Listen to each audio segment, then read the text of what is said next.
What is consciousness? And what does it mean to truly live life awake? Welcome to Clarity to Consciousness, a podcast where we transcend beyond stereotypes, embracing a deeper understanding. I'm your host, Kristen Griffiths, a fellow seeker on this path. Join me on a journey as we dive into conversations with experts, unraveling stigmas, and expanding our awareness to something profound. This is your invitation to open your mind with me as together we bring clarity to the fascinating complexities of human consciousness.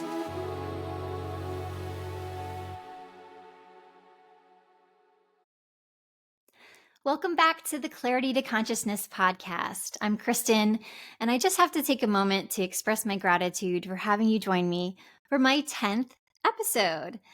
Health and fitness is something that has become increasingly more top of mind for me as I've gotten older. And I wanted to spend some time today talking with someone who's an expert in the space and who can share with us his wisdom in terms of how to be conscious about your health. My guest today is a certified strength and conditioning specialist. He's a certified personal trainer, certified precision nutrition coach, nationally known speaker and writer in the fitness industry. He's written for outlets like Muscle and Fitness Magazine, National Fitness Business Alliance, Perform Better, and he's done over 35,000 hours of training and coaching in his 23 years experience, as well as owner of State of Fitness, a full-service training facility in Lansing, Michigan. He's president of the Jackson State of Fitness, a corporation fitness division servicing 5,000 employees in Michigan, Nashville, Tennessee, and Chicago. And he's creator of State of Fitness University, a school for personal training with over 450 graduates, and a national speaker for the Thomas Plummer and the National Fitness Business Alliance. He's an adjunct professor at Central Michigan University in the Health and Exercise Science Department. I'm so very, very pleased to welcome Justin Grinnell to the show today. Thanks, Justin, for being here. It's my pleasure. Thanks so much for having me. Absolutely. And I know you're actually on site today, so I appreciate you finding the time, to squeeze me in. I'm sure your clients and your day's always very busy. So I really appreciate you finding that time. No, it's a great break, to get, away from the action a little bit and talk about what I do on a daily basis, help people with health and fitness. And I like being in the same environment that I work in. It kind of gives you the good vibe and energy instead of doing it in my basement or something. It kind of keeps the juices flowing, so to speak. So it'd be perfect. Yeah, that's great. That's great. Well, I'm hoping that you can share with the audience just a little bit about your background and how you got interested in physical fitness. Yeah, absolutely. Sports have always been a part of my life, but I think from a fitness aspect and actually taking care of myself, there's a difference. You're a young kid, you're playing sports, having fun, being a kid. I had a big injury, when I was 16 in football, and it really set me back. And I really wanted to play basketball, funny enough, and I didn't really know, how that went. And an athletic trainer that I was working with said, "Hey, if you really work hard, you can do it." Well, the short story is, I just kind of caught the bug of fitness, working out, and then I actually paid attention to what I was putting in my body. I never even, thought twice about what I ate before, and I just felt empowered by it. I felt very encouraged. I felt like, I don't want to necessarily say I was really depressed, but I was down, and it made me feel confident. It brought back, my vigor to say, okay, I can do this. I can get past this injury, and it just kind of carried me through into college. And I had a little bit of, wasn't sure what I wanted to do in college. You enter your freshman year and you're like, okay, you take a bunch of classes. What are you going to do? And I just saw this ad for personal training. And I was like, wow, that seems pretty cool. So I went and get a job at a health store, started doing my certification that summer after my freshman year. And I started right my sophomore year. So I'm going to start before I graduate college and start training. And right then when I started it, I'm like, okay, this is what I want to do. I want to be the best in the area at this. And I'm going to do whatever it takes to, learn how to be the best trainer. I just kept going. I never stopped. And here I am 23 years later. Wow. It sounds like you had a lot of determination in meeting your goal. Have you always been that way? Well, I think that people have to find what moves them a little bit. You kind of have, not an awakening or an epiphany, but you're like, okay, what can I offer to the world? What's kind of my purpose? What am I good at, and how can I help other people? That's really what it comes down to. What skills can I bring to the table to help someone in whatever facet of life it is? Maybe not just health and fitness. It could be whatever job or career or volunteer work someone has, and that's just I was just really fortunate to find it at a younger age. As you expressed in the bio, I have a school for personal training, and it's mostly college students. We do get some second career folks and some other folks that have kids and been through life and things like that. But I see within those younger folks, even at 22, 23, they're not quite sure what they want to do. And during our internship, that's my job, my goal is say, hey, let's figure out what you really want to do. What do you want to offer to people out there? What asset do you have that you can offer to help people? So, I was just very fortunate to find, my love, my passion to do that very early. Wow, yeah, that's amazing.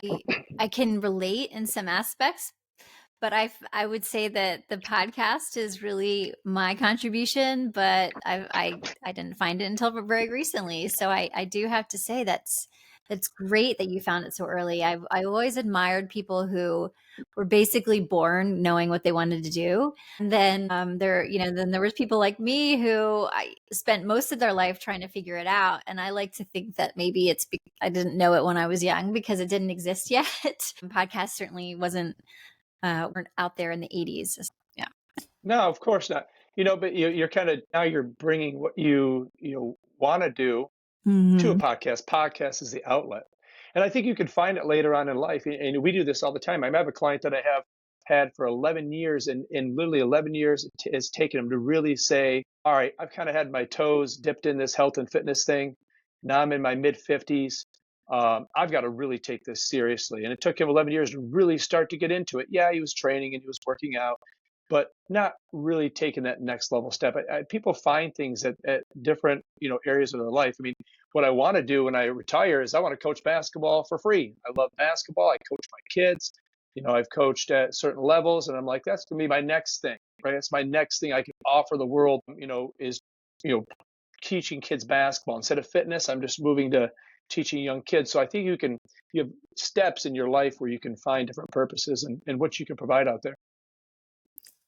Your motto at State of Fitness is progression based workouts, sports performance, and lifestyle guidance that empowers you to become your best self. Can you talk a little bit about how you came to this approach and what are the factors, like how these factors come together to support a person as a whole?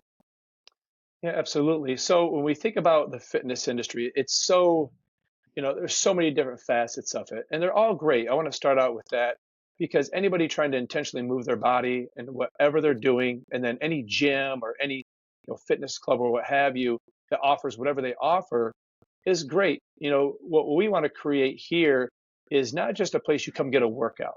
You can go get a workout anywhere. We could put together an exercise regimen and make you sweat and breathe hard, but it's so much more than that. And also, it's not just about weight loss. Most people think, okay, I'm going to join exercise, I'm going to do more because I need to lose weight. But again, we want to try to empower people to understand that it's about so many other facets of your life. You're filling this bucket of fitness so you can do everything else in your life better. We know there's a lot of data on mental health, and people deal with that, and so exercise is one of the best things you can do. Confidence, maybe it's an injury that has really been nagging you that is causing you not to do things you want to do in your life because you're in pain. We want to make sure we create a safe place where people don't feel like they know what they're doing, can be invigorated and taught to know what to do for their fitness and feel comfortable in it. Because that's one obstacle people have is I don't want to, go to the gym. I don't feel comfortable. I don't know what I'm doing. Someone's looking at me. They're judging me. We take that off the table right there. And then we also want to make sure we're also an educator, and we inspire and we're here for them. We hear of, things on the internet. I've seen this says, oh, maybe your client's not doing what they're supposed to do, what you're asking of them. Maybe you should fire them. Well, absolutely not. Everybody has so many things going on in their life. We want to make sure that, hey, you didn't show up last week or you did a bad job eating or whatever it is. Don't worry about it. We've got today. Let's start over. Here's what we can do now. And so creating that environment as a safe place that's educating people.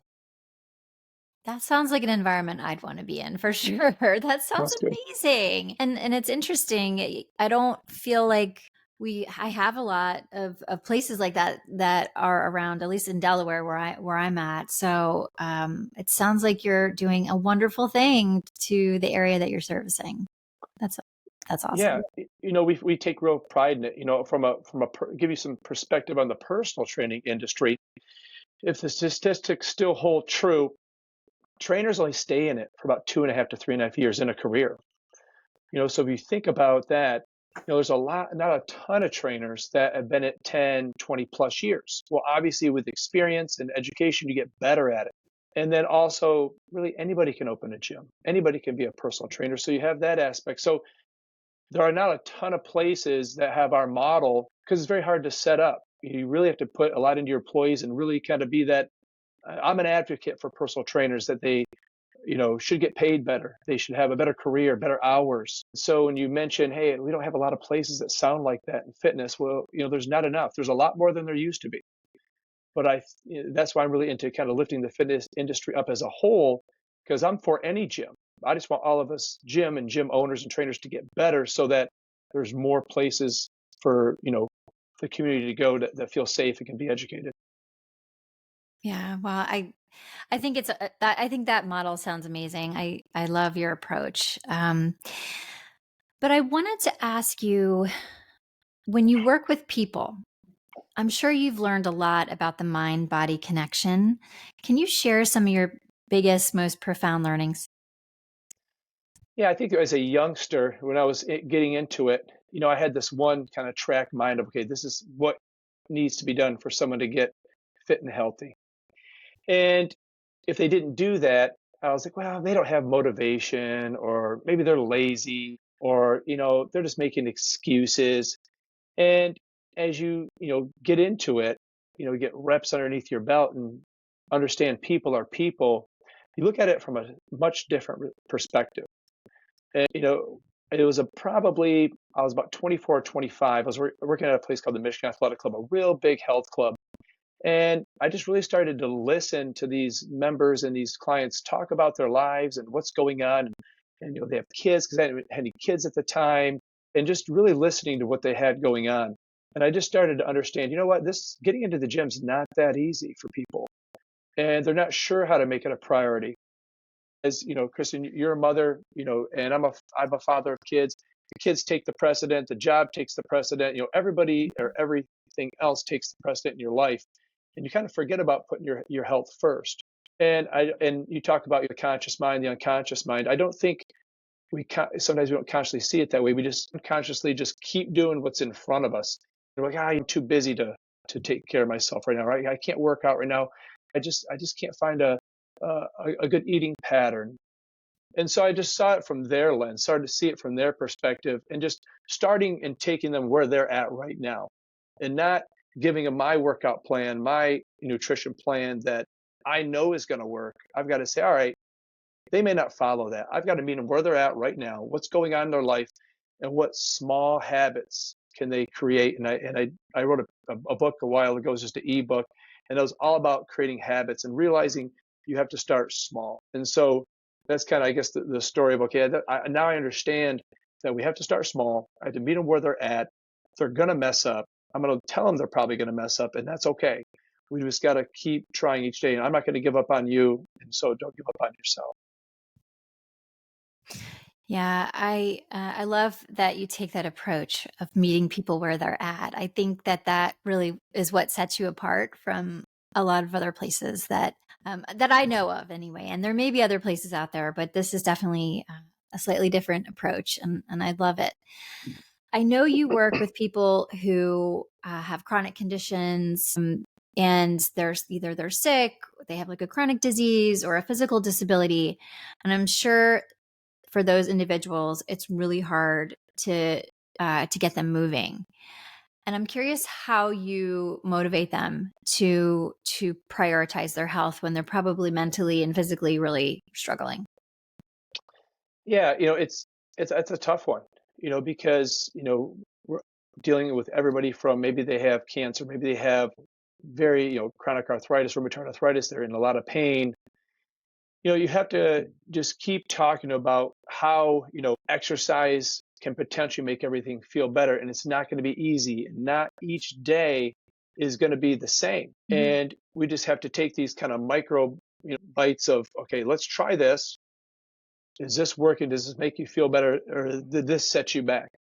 And really encourage them to not hear all the noise outside, whether it's on the internet or their friends talking. Um, find out what's going to work for you. Also, I don't like to get too sciencey with people, but I'll say, hey, look, you're feeling really down, but I wanted to show you how exercise can increase BDNF, which is brain-derived neurotrophic factor. Well, what's that? It's lactate into the brain that help. It's neuroprotective, and that's what releases those good-feeling chemicals in the brain. We need to get some of those so you feel good, and getting those chemicals going in the brain, making you feel good, will give you that motivation. I posted something, I think it was like Monday on social, of just about, until you feel how good exercise makes you feel good, you're probably not going to want to go do it. So I've got to kind of back up and take a even slower approach with those folks and try to keep them doing small things throughout the day, because a lot of those folks that have a lot of whether it's a traumatic injury or an illness, they can't do a lot at once. So I let them know it's okay to do small things over the course of a day. So I have a cancer patient I train. I'm like, look, I just need a total of 11 minutes a day. You can do it 2 minutes at a time. Do this stretch, this mobility drill, this strength exercise, go for a walk, and that adds up over time. It's like putting small amounts in your bank, because I think they get overwhelmed. Man, I can't work out for an hour, 2 hours, 5 days a week. Well, don't worry, you don't have to. Let's start here, and we'll take you where we can take you. So getting people to understand those concepts, because there's so many misconceptions in exercise. Once you educate them on that, those types of folks are like, okay, cool. He didn't tell me I had to do a ton at once. I'm going to start small, and I will get results as time goes on. Yeah. Yeah, I think, when someone looks at a personal trainer, you're a great example, physically fit, they look healthy, they look great. So you're probably looking at them like, well, of course you can do it. This is easy for you. But for me, the idea of doing an hour exercise, like that's so far from like what I think I can do. And then they have all these limiting beliefs, like I could never get there.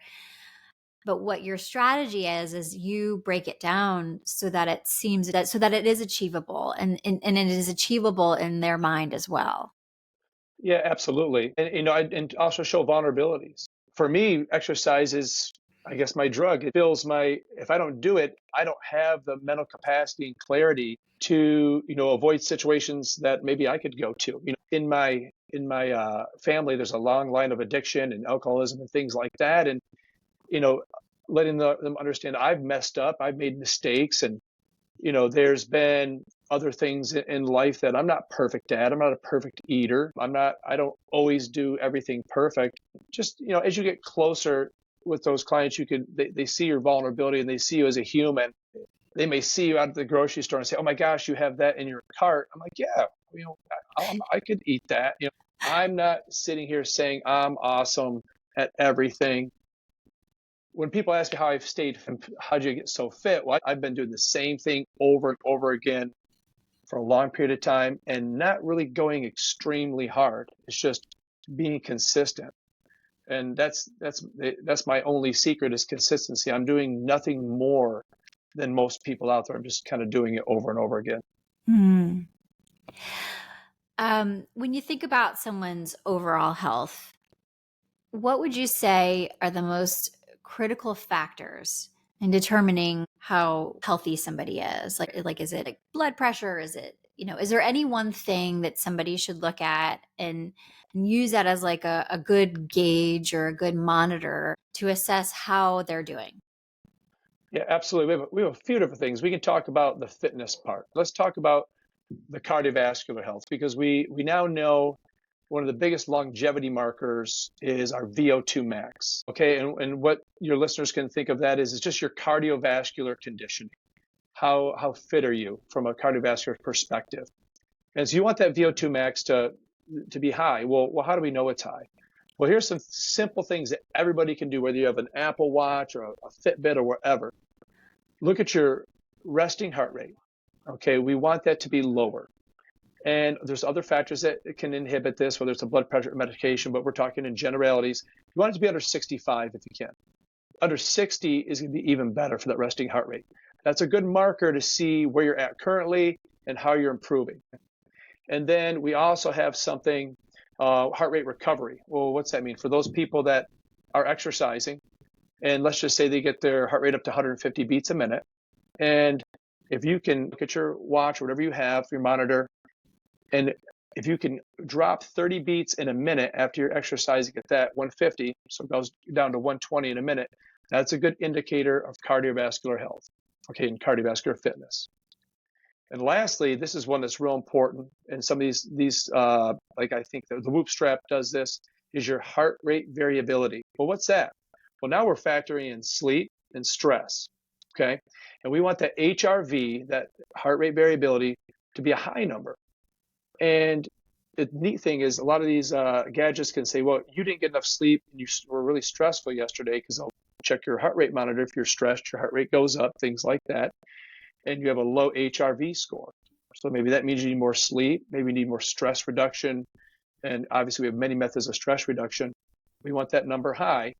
And so those are three things that your listeners can really pay attention to, really on a daily basis, that is an indicator of their fitness. Now, a couple other things. Go ahead. No, I was just going to ask, just for the sake of the listeners, when you say high HRV, I think that's what you said. When you say high HRV score, can you just share like what are the ideal numbers that somebody would want for that? Yeah. Yeah, absolutely.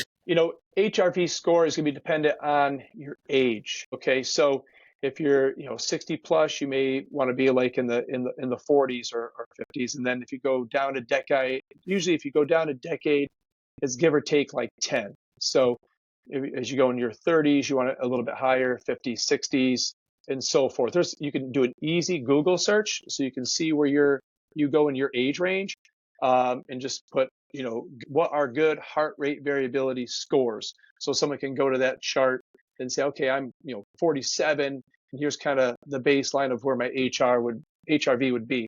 The bigger thing you want to look at is where you're starting when you get the the tracker, because there's only a few trackers that do that. And are you continuing to go up? Are you continuing to go down? Because that track will give you kind of a baseline of where you should be based on some analytics that you'll put in the app. Okay.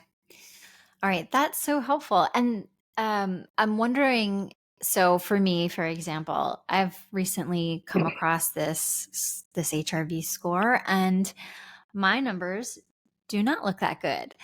And especially for my age range, I think that if you want high numbers, mine are on the much lower side. And so if you're somebody like me or anybody else out there, I'm wondering, how can you improve those scores? What would you do if you just, you see these poor numbers and you start to panic and think like, oh my God, like, is my life in jeopardy right now? Like, what would you say to somebody in that position?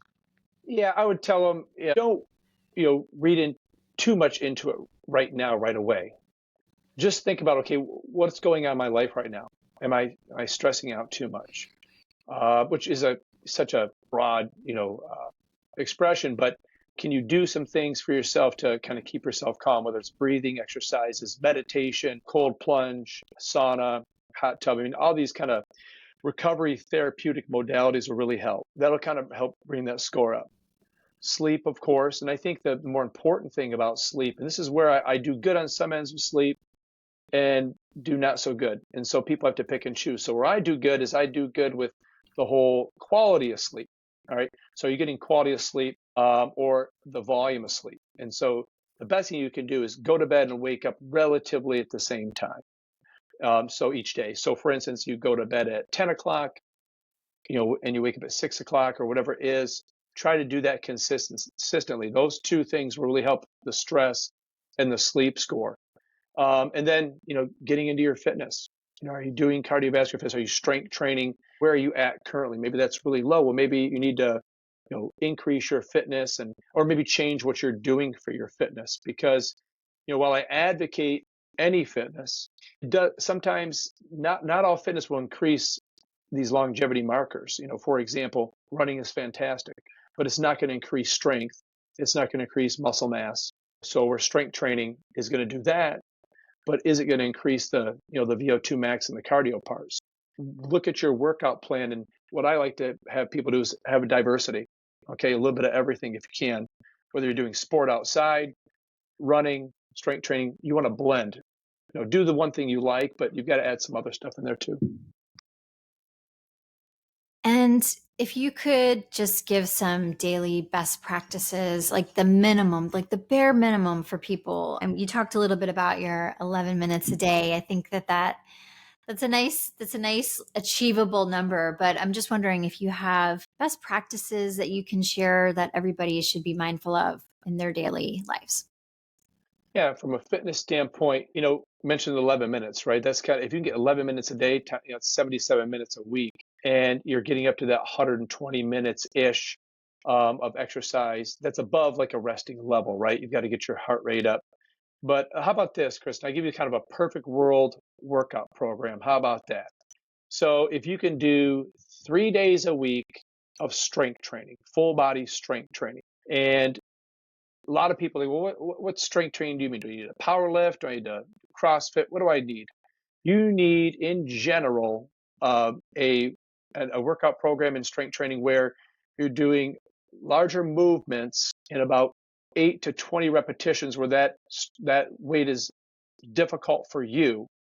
3 days a week, and probably just about 20 or 30 minutes for those 3 days a week, you can get it all in. Not a lot of time. Because let's use the hour, okay, as our kind of our guide. So 3 days a week, you have 30 minutes of the strength training, do 10 minutes of what we call mobility work. Well, what's that mean? What people will think of as flexibility, just getting your body to move better.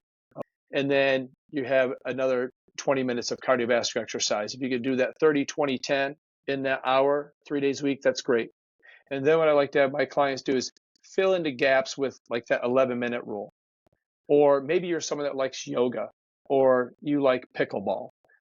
Add that in a couple days a week. Get outside and walk. That's a pretty good week.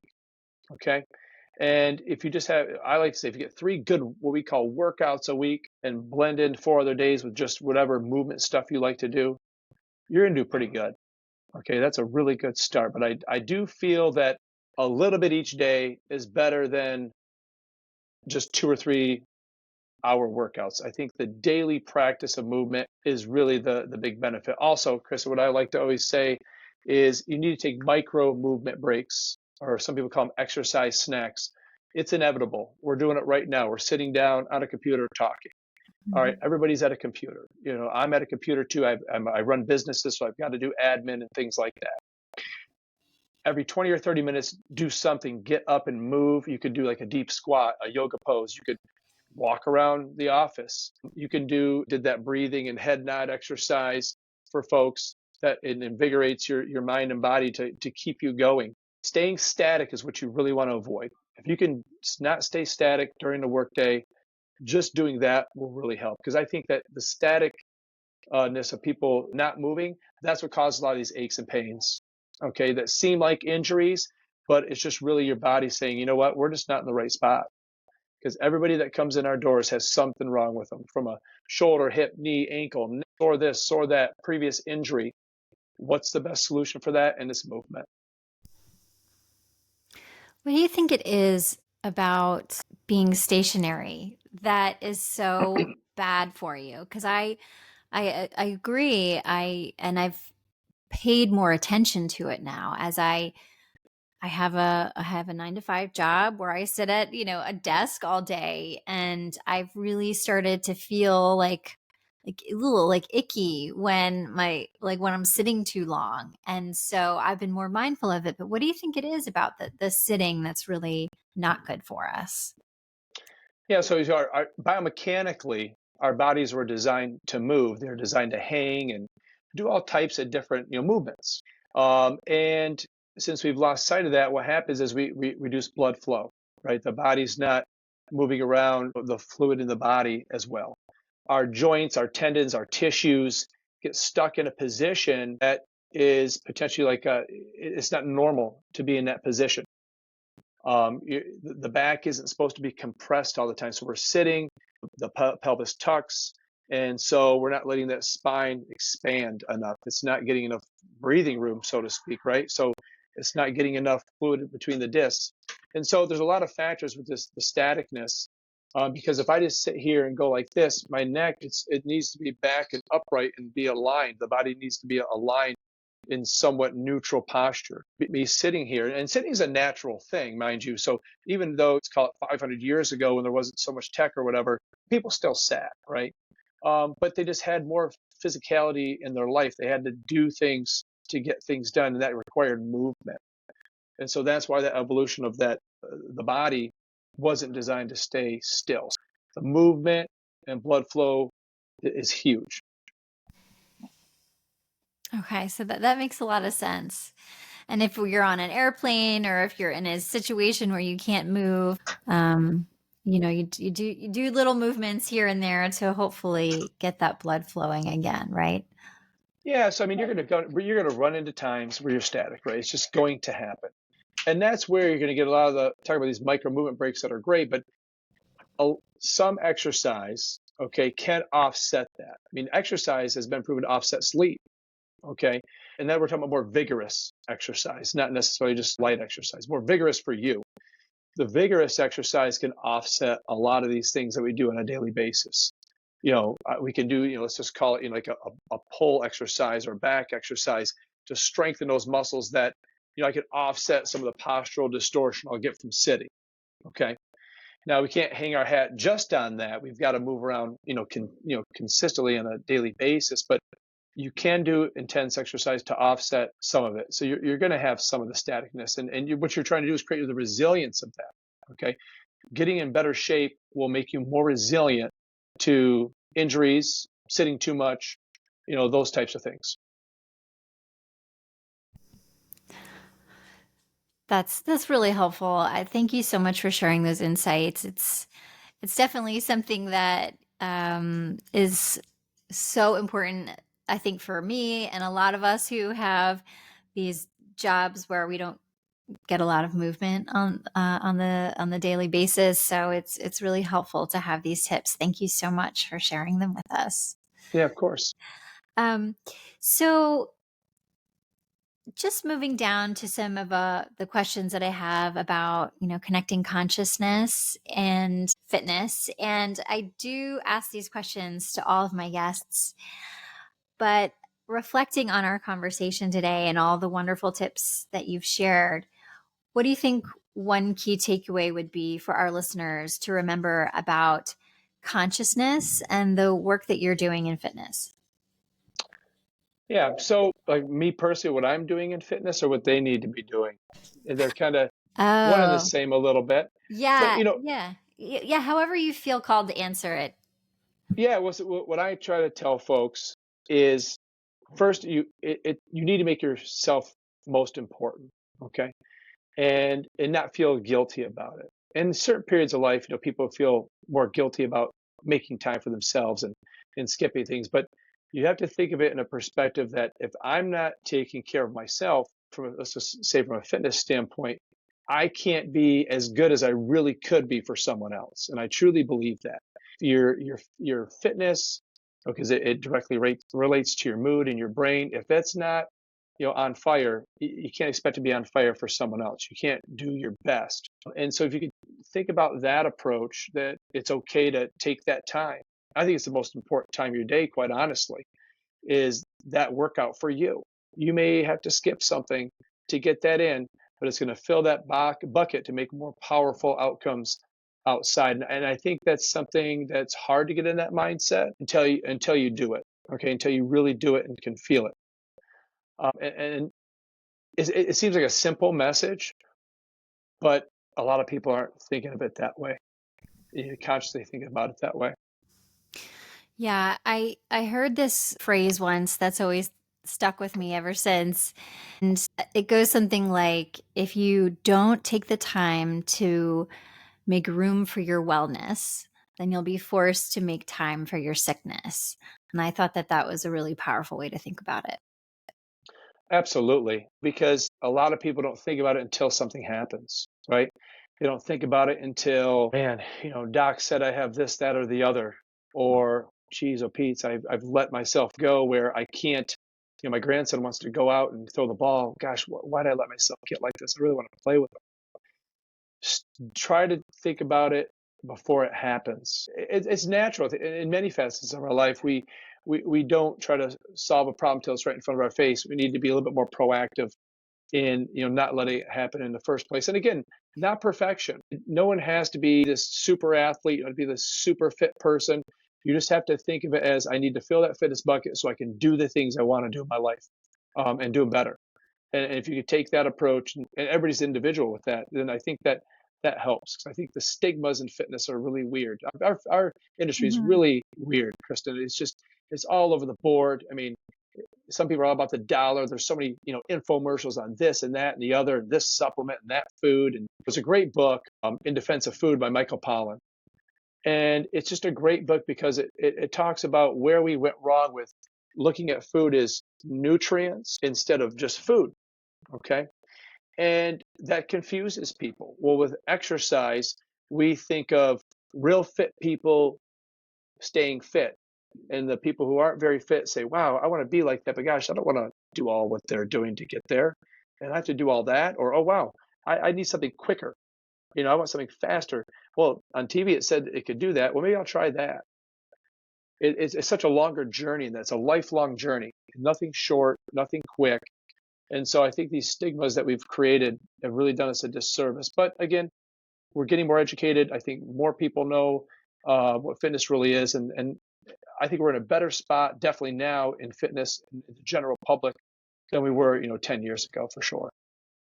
I love that. Thanks to the help of people like you, Justin. Oh, well, I hope so. I mean, I've just stayed in this long enough, Kristen, that I've got enough reps underneath my belt. And, the beautiful thing, I get to work with awesome people every day and make these great relationships that you just kind of figure out as you go. It's my job and I stayed in it long enough. So, I don't, I appreciate the accolades, but I've kind of done nothing special except just keep trying to do better at what I'm doing. And I think I have more confidence now than I ever have before with my service and career because I just really seriously feel it's the most important thing. Anything you can do in your life, and I would put this over sleep, nutrition, anything, is your physical fitness. And if you look back at, whatever, you look at ancient Greek mythology, or you look at like Socrates, or you look at like all these, old, things that have been written a long time ago, you'll see within them they really took their physicality and their physical fitness and health very seriously because they had to survive. And how the body was a temple and a capsule and this and that, whatever you've read before, there's a consistent line drawn with, if you're not taking care of your body, your mind's not going to be there, and vice versa. It's just that important. But some way along the way, somewhere we just got kind of lost a little bit. Mm. Yeah, we sure did, didn't we? Yeah. Well, money, industry, tech, Mhm. that confuses us. A lot of good things from that, right? But it Yeah. makes things a little. We have not made an environment that's very easy to stay fit and healthy.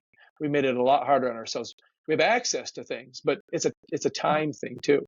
Yes. Yes, that's what it is for me. It's like one of my biggest struggles is finding the time for everything, and not just fitness, finding the time for everything. So I've had to get a little bit more creative in how I do it. It helps when the weather's good. When it's winter time, it does sometimes make it a little bit more challenging, but yeah, it's finding creative ways to fit in those 11 minutes. Yeah, sometimes it's not very fun. Sometimes you have to do things you don't want to do. I mean, you want to make it as enjoyable as you can. Well, there's stuff I do that I've had like these 2 hip surgeries. And so, I've had to take in a back seat to like some of the intense stuff I'd like to do, just aging and injuries. And I do a lot of stuff that, yeah, it's pretty boring. I don't really want to do this today, but I know it's going to make me feel better. Easy to skip, but I've got this thing in the back of my mind saying, if I don't do this, you're going to pay for it later. Do you really want to do that? So it's just managing compromises. But again, we have so many things on our plate. And again, going back to the empathy with people and meeting them where they're at, being very sensitive to that. Because I remember back in the day, some of our trainers, not here specifically, but at places I've been to, you kind of get mad at your clients. Why didn't you get your workout in? You need to. Well, I think if you say that to them, they're going to want to do it. Yeah. I notice that with my kids, why did you, this, that, and the other, on the basketball court. Well, if I say it like that, he's not going to listen. So kids and adults are not that different when it comes to sports and exercise, Yeah. and trying to do things like that. You kind of, I've learned a lot from coaching young kids in basketball and kind of carrying it over to adults and vice versa, because, people just want to be heard and they want to be understood. And if you can kind of take that approach with training and coaching, and not have like the point at you, blow the whistle mentality, but at the same time, give a little bit of tough love once in a while. I think people feel more safe and they will be more apt to try to do that. Yeah. Absolutely. Well, my last two questions are let me start that over. I have two more questions for you before we end today. Sure.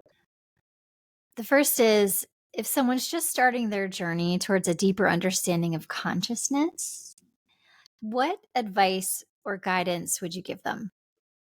Oh man, good question. Well, I don't necessarily want to use total exercise piece, right? But I think that you need to, to have that consciousness. I think you need to, trying to find, either it's a group or a person or a book or a podcast like yours. You need to start hearing about other people's stories and experiences about, consciousness, about, what they've had to go through to be more aware of things. I think that, having, sharing experiences in a group setting, or just one-on-one, helps open up your mind. I think you have to hear it from other people, or read it. Just thinking, finding a mentor, something like that, helps open up your mind, because it's hard to do things on your own, right? Even myself included. I work with a physical therapist to kind of keep me on track, because it keeps me more conscious of what's going on, with my body, and listen and not try to fight through silly pains and aches and stuff like that. So, finding support and finding guidance. Amazing. And my last question for you is, in your opinion, what does it mean to you to live life consciously? Yeah. Well, I definitely can be someone that could not think about it consciously, kind of go on the other end, right? I could, get upset and, not, really think about the situation. So, what I like to do is I try to give myself time. Let me give you an example. If I am upset with an employee, okay, they did something, I don't want to immediately react. I don't want to immediately send the message, the text, the email, or go right up to them and talk. I'm like, I need to waste some time. I need to think about this. I need to really, let it marinate and consciously think, okay, how am I going to handle this situation? Is it really as serious as I think it is?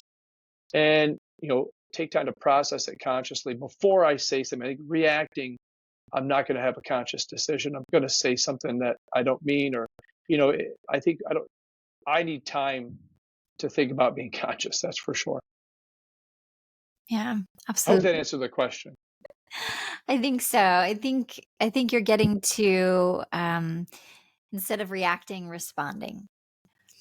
Yeah. The one good thing about getting older, Kristen, is that I think you are able to do that. At least I have.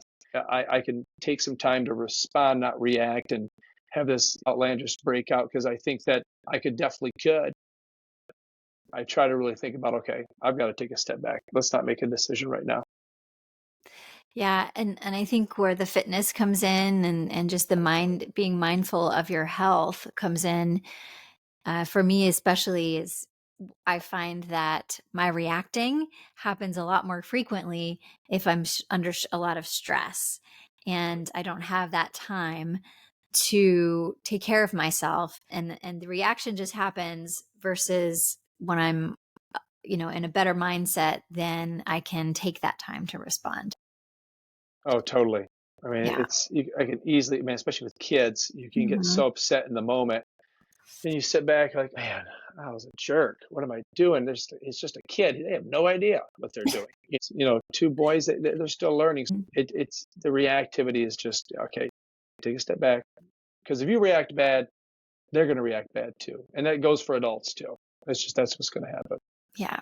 Yeah, same. But taking care of yourself is one way to support yourself in avoiding those terrible reactions. Oh, I mean, I'm a true believer, Chris. I keep saying is, you can have people who are high performing, but if you're not taking care of your physical fitness, you're not performing at your 100%. And it's just science proves it, anecdotal evidence proves it. And so I hope we keep looking at exercise as something that can help our life, not just lose weight and look good and all that stuff. That's a byproduct. That'll come. Yeah. Absolutely. Well, Justin, this has been so informative and educational today. Thank you so much for your time and sharing so much with us. I really, really appreciate you. My pleasure. I love doing this. It's a pleasure to be on your podcast. Listen to a few episodes; they're fantastic, and it makes me think a little bit more, a little deeper about some things. And you need that reminder. And hopefully, why we're doing this is, hey, I just need these little reminders. Okay, everything's good. I just need to think about it and take my time, and I know it's the right thing to do next. Well, thank you so much for that. Before you go, please share, how can people stay in touch with you to continue to learn about the things that you shared with us today? Yeah, absolutely. As far as social, I'm usually on either LinkedIn or Instagram. Grinnell Training is going to be my Instagram, and our website's mystateoffitness.com, and we have a bunch of content on there, some free downloads, things like that. So feel free to get on the website and check it out. Amazing. Thank you so much, Justin. It's been a pleasure. Appreciate you. All right, thank you. You too.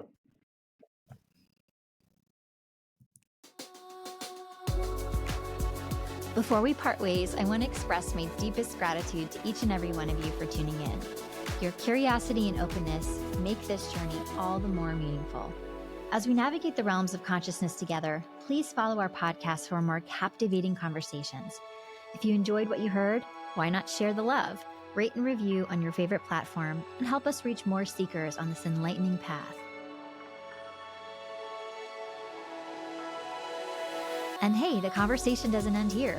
Dive into the show notes for additional insights, resources, and details about today's discussion. Your journey to clarity continues beyond this episode. Thank you so much for being a part of the Clarity to Consciousness community.